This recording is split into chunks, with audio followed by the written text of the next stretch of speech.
सोलापुरात गुन्हे शाखेची धडाकेबाज कारवाई। समर्थ ज्वेलर्सवर दरोडा टाकणारी टोळी जेरबंद। सोलापूर शहरात गुन्हे शाखेने मोठी कारवाई करत दरोडा टाकणाऱ्या टोळीचा पर्दाफाश केलाय।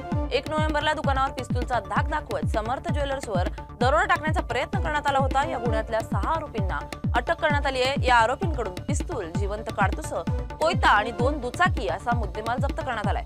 चौकशीत या टोळीने याआधी होडगी रोडवरील पेट्रोल पंपावरही लूट केल्याचं उघड झालंय।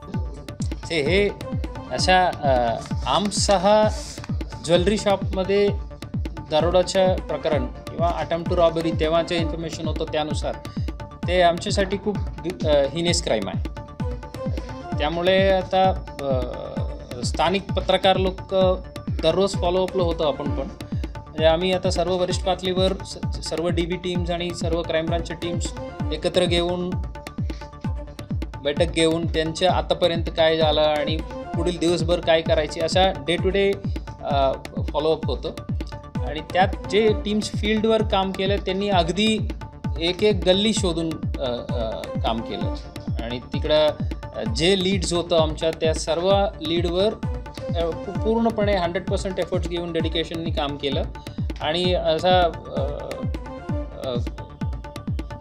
टोटली डेडिकेटेडली एफर्ट्स आम्ही लावलं तर 100% रिझल्ट मिळेल त्याचं एक उदाहरण आहे। आणि जेवढं रिसोर्सेस होतं सर्व रोडवर उतरलं आणि त्यामुळे आता लवकरात लवकर आम्हाला डिटेक्ट झालं।